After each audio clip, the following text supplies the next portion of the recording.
प्यारे दोस्तों, आप सभी का स्वागत है। आज मैं अपनी इस वीडियो में बात करूंगा पृथ्वी के अंदर मिलने वाले अशांत तत्व के बारे में। तो आइए सबसे पहले समझते हैं कि अशांत तत्व क्या होता है। लेकिन उसके पहले थोड़ा सा नजर डाल लेते हैं कि जो हमारी पृथ्वी है वो कैसे अलग अलग लेयर्स में डिवाइडेड है। फिर हम अशांत तत्व को देखेंगे। अशांत तत्व को इंग्लिश में डिसकंटिन्यूटीज कहा जाता है। So these are discontinuities inside the अर्थ।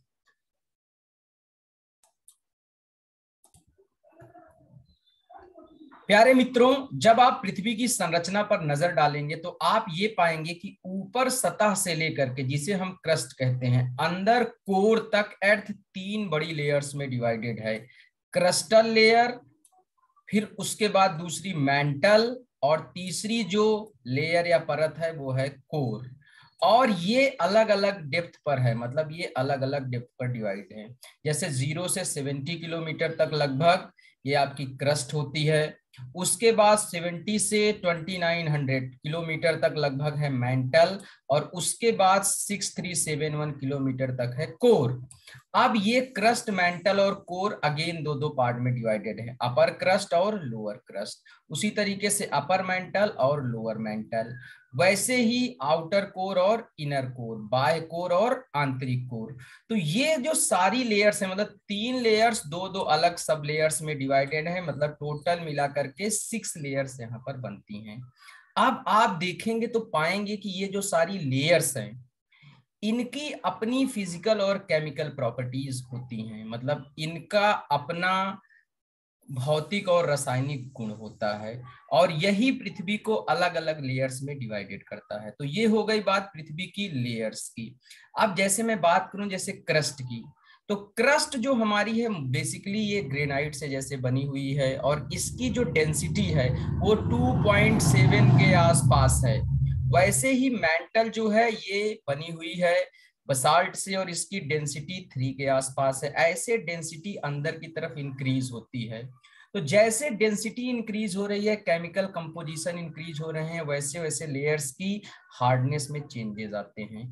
तो एक्चुअली डिसकंटिन्यूटी जोन इन्हीं लेयर्स के बीच का एक ऐसा ट्रांजिशन जोन होता है, संक्रमण क्षेत्र होता है, जहां से ये फिजिकल और केमिकल प्रॉपर्टीज किसी एक लेयर की चेंज होना स्टार्ट होती हैं। जैसे सपोज आप मानिए कि आप जो है वो क्रस्ट के आसपास हैं, हालांकि ऐसा हो नहीं सकता, लेकिन फिर भी मानिए क्रस्ट है, यहाँ की डेंसिटी 2.7 है, लेकिन जैसे ही अपर क्रस्ट से आप लोअर क्रस्ट में मूव करेंगे डेंसिटी बढ़ेगी, 3 ग्राम पर सेंटीमीटर क्यूब हो जाएगी। तो इसका मतलब यहाँ बीच में फिजिकल और केमिकल प्रॉपर्टीज इस लाइन पे चेंज होना स्टार्ट हो रही हैं। तो ये जो ट्रांजिशन जोन होगा यही एक डिसकंटिन्यूटी जोन होगा, जहां एक लेयर की प्रॉपर्टीज डिसकंटिन्यू हो रही हैं। तो ऐसे ही अलग अलग लेयर्स पर अलग अलग डिसकंटिन्यूटीज पाई जाती हैं, अलग अलग अशांत तत्व क्षेत्र पाए जाते हैं, जिन्हें हिंदी में अशांत तत्व क्षेत्र कहा जाता है। तो अपर और लोअर क्रस्ट के बीच में, ऊपरी और निचली क्रस्ट के बीच में आप देख सकते हैं जो डिसकंटिन्यूटी मिलती है उसको बोला जाता है कोर्नार्ड डिसकंटिन्यूटी। याद रखिएगा, ये आपसे कई बार पूछा जाएगा, कई जगहों पर पूछा जाएगा। वैसे ही नीचे मोहो डिसकंटिन्यूटी है। मोहो डिसकंटिन्यूटी है लोअर क्रस्ट, अपर मेंटल, या आप कह सकते हैं क्रस्ट और मेंटल के बीच में। प्यारे दोस्तों ध्यान रखिएगा। तो दोस्तों 30 से 35 किलोमीटर के आसपास यहाँ पर कोर्नार्ड डिसकंटिन्यूटी मिल रही है, जो कि अलग करती है अपर क्रस्ट और लोअर क्रस्ट को। वैसे ही जो लोअर क्रस्ट और अपर मेंटल है, या आप कह सकते हैं क्रस्ट या मेंटल, इसके बीच की डिसकंटिन्यूटी है मोहो डिसकंटिन्यूटी। यहाँ से भी फिजिकल प्रॉपर्टीज और केमिकल प्रॉपर्टीज चेंज होती हैं। जैसे आप देखेंगे तो क्रस्ट सिलिका और एल्यूमिनियम से बनी हुई है, सियाल कहा जाता है। मेंटल सीमा बोला जाता है, सिलिका और मैग्नीशियम की मात्रा ज्यादा है। तो यहाँ से ये प्रॉपर्टी चेंज होना स्टार्ट होती हैं। तो इस तरीके से ये जो ट्रांजिशन जोन होगी 70 किलोमीटर के आसपास, इसको बोला जाएगा मोहो डिसकंटिन्यूटी या मोहोरोविक डिसकंटिन्यूटी। फिर जब अपर मेंटल जो है वो खत्म हो जाती है, मतलब 700 किलोमीटर के आसपास अपर मेंटल खत्म होती है, तो इसके आसपास से फिर से प्रॉपर्टीज अगेन चेंज होना शुरू हो जाती हैं। तो ये जो ट्रांजिशन जोन यहाँ मिलेगा, ये जो संक्रमण क्षेत्र यहाँ पर मिलेगा, इसे रेपेटी डिस्कंटिन्यूटी या रेपेटी असांतत्य क्षेत्र बोला जाता है। तो दोस्तों रेपेटी अपर मेंटल, ऊपरी मेंटल और निचले मेंटल के बीच में है, इस चीज को ध्यान रखिएगा। फिर 2900 किलोमीटर के आसपास मेंटल खत्म हो जाता है। आपको पता है कि जो आउटर कोर है ये लिक्विड स्टेट में है, आउटर कोर लिक्विड स्टेट में है और लोअर मेंटल तो सॉलिड स्टेट में था। तो यहाँ आप देखिए कि फिजिकल और केमिकल प्रॉपर्टीज दोनों बदलेंगी यहाँ पर। तो आउटर कोर जो होगा और जो लोअर मेंटल होगा, इसके बीच की जो डिस्कंटिन्यूटी असांतत्य क्षेत्र होगा उसको गुटेनबर्ग डिस्कंटिन्यूटी बोलते हैं, जो 2900 किलोमीटर के आसपास है।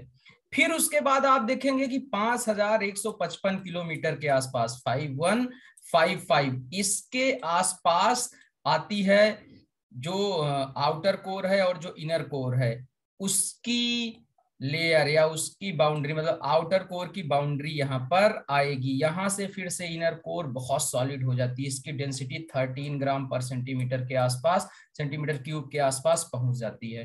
तो दोस्तों आउटर कोर और इनर कोर के बीच का ये जो ट्रांजिशन क्षेत्र होता है, संक्रमण क्षेत्र होता है, इसे लिहमैन डिस्कंटिन्यूटी बोला जाता है। तो लिहमैन डिस्कंटिन्यूटी इनर कोर और आउटर कोर के बीच में प्रेजेंट है।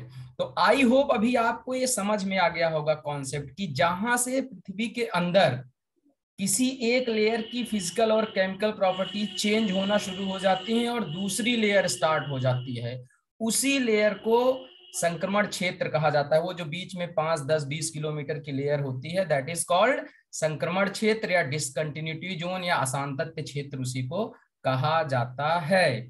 और इस तरीके से असांतत्य क्षेत्र डिवाइडर होते हैं अर्थ की 2 लेयर्स के बीच के। तो आई होप आपको ये सरल भाषा में समझ में आया होगा। समझ में आया तो लाइक शेयर सब्सक्राइब जरूर करिए। तो एक बार डेफिनेशन देख करके मैं वीडियो को खत्म करता हूं। तो मित्रों जैसे मैंने कहा था डेफिनेशन देख लेते हैं। यहां पर लिखा हुआ है each layer of the earth has a unique chemical composition, physical state that can impact life on the earth surface. Her layer की अपनी एक केमिकल कंपोजिशन होती है और एक फिजिकल स्टेट होती है, भौतिक गुण होते हैं, भौतिक अवस्था होती है। और ये लेयर, हर लेयर एक दूसरी लेयर से सेपरेट होती है, अलग होती है through a transition zone which is called discontinuity zone. और ये ट्रांजिशन जोन ही जो होती हैं उन्हीं को डिस्कंटिन्यूटी जोन कहा जाता है। तो मित्रों कौन सी डिस्कंटिन्यूटी किसके बीच में है, किस लेयर के बीच में है, मैं आपको बता चुका हूं। आई होप आपको समझ में आया होगा। समझ में आया होगा तो बने रहिए मेरे चैनल के साथ। Thank you so much guys, मिलते हैं नेक्स्ट वीडियो में।